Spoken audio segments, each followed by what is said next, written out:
This is a presentation of trust-building strategies within social institutions. During emergency situations that require rapid responses by experts in the medical field, having communication errors can reduce patients' trust and therefore critically endanger their safety. Using discourse analysis, we will be analyzing a video that documents an EMT team handling one of their cases. And therefore, we will explore the functions of trust within health and medical discourse. Discourse analysis, as we employ the term, takes language as a form of social practice. Discourse analysis is a useful tool for studying communication as it demonstrates the needs and importance for clear social interaction. It examines verbal communication and word choice with body language and facial expressions. According to the theoretical approach model of trust development by Lewicki, Tomlinson, and Gillespie, there are different levels of initial trust that people have. For most cases, trust may start off as a low or zero level, moderate high, or calculative.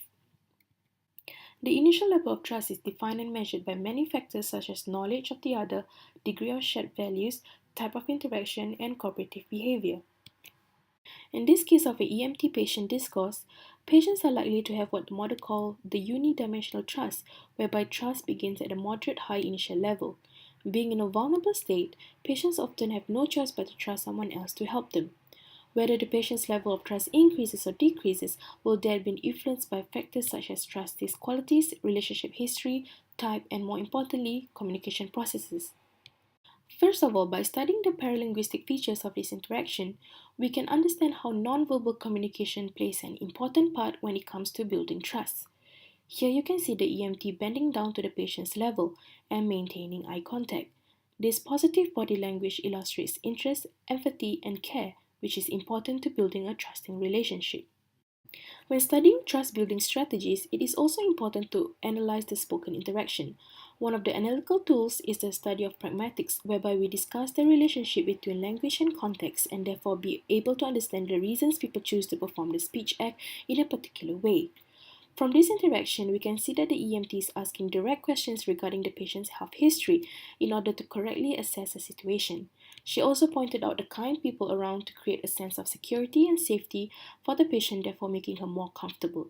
This is an appropriate way to talk to a patient, and therefore she has successfully increased patients' initial trust. Another key notion in the area of pragmatics are politeness and face. These are important to understanding why people choose to say things in a particular way. Levinson and Brown have divided human politeness behavior in four strategies: bold on record, off record, positive, and negative. This positive politeness strategy is apparent when we look at the interaction of the EMT and the patient's daughter who has Down syndrome. Firstly, by introducing herself, the EMT has initiated familiarity between herself and the girl.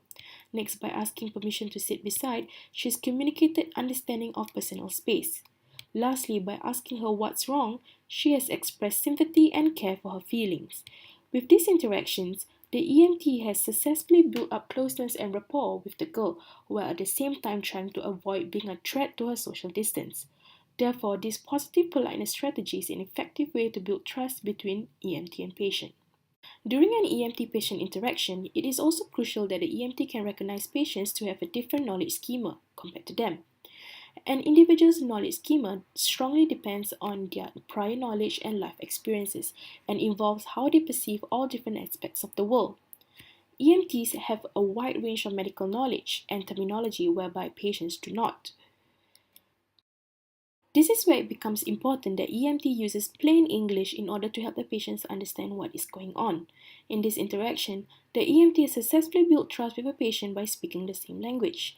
In line 14, instead of using difficult medical jargons to explain the patient's current state, she simply points out the swollen head and relates it to the occurrence of her last seizure in order to convince her to go to the hospital.